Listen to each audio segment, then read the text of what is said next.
Perkenalkan, nama saya Mariani Erlis Kumanan, NIM 218611067 dari kelas B5 Program Studi Teknik Informatika.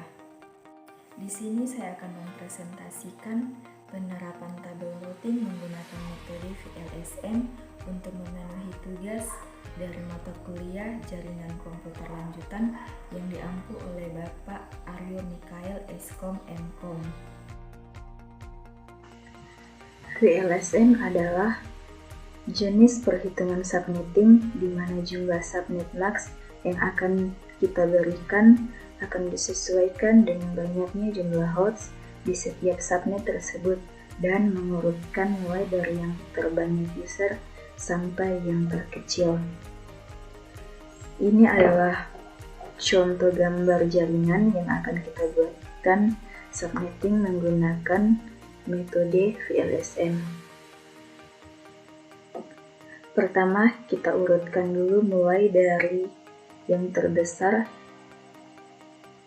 Pada gambar tadi, host terbesar terdapat pada LAN 5 dengan jumlah host 5, kemudian LAN 6 dengan jumlah host 4, lalu LAN 2 dengan jumlah host juga 4, LAN 3 dengan jumlah host 3, LAN 4 dengan jumlah host 2, dan LAN 1 dengan jumlah host 2.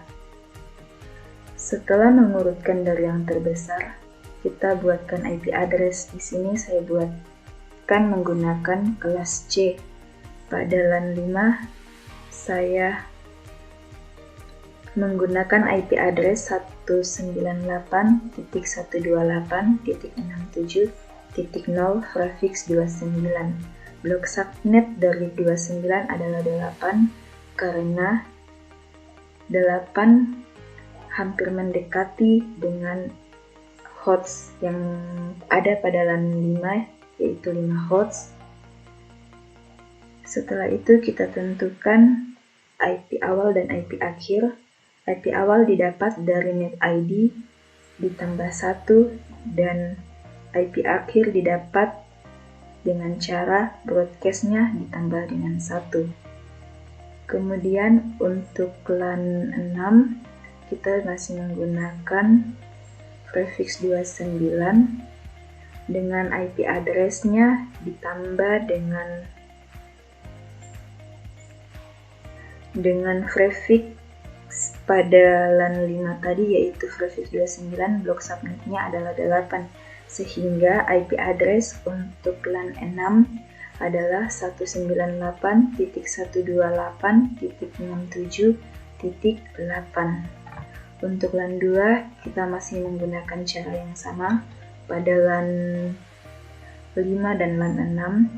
Caranya kita tambahkan prefix dari LAN 5 dan LAN 6 sehingga hasilnya 16, dan kita masih menggunakan prefix 29, blok subnetnya adalah 8. Lalu untuk perhitungan IP awal dan IP akhirnya masih sama seperti cara yang tadi. Lalu untuk LAN 3 masih sama seperti angka awal ditambahkan dengan prefix 29 sehingga hasilnya seperti ini. Begitupun juga dengan LAN 4 dan LAN 2 dan LAN 1, caranya sama seperti yang sudah dijelaskan pada LAN 5, LAN 6. Selanjutnya kita masuk pada aplikasi Cisco. Ini adalah gambar simulasi jaringan yang telah saya buat dan sudah dikonfigurasi kan IP address yang telah dibuat tadi.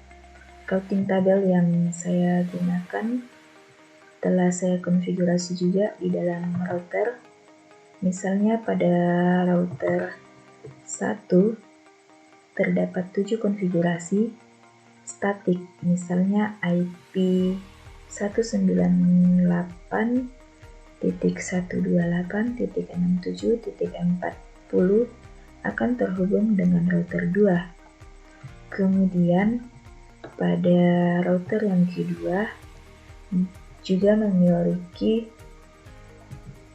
7 konfigurasi. Misalnya IP address 198.128.67.24 akan terhubung dengan router 1, router 3, dan router 4 sehingga dapat bertukar pesan sesuai dengan jalur pertama yang akan dituju.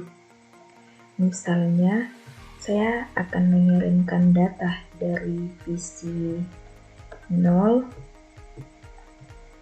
yang berada pada router 1 menuju ke PC 6 yang berada pada router 2, maka jalur pertama yang akan dilalui atau yang akan dituju adalah 12.11.10.6.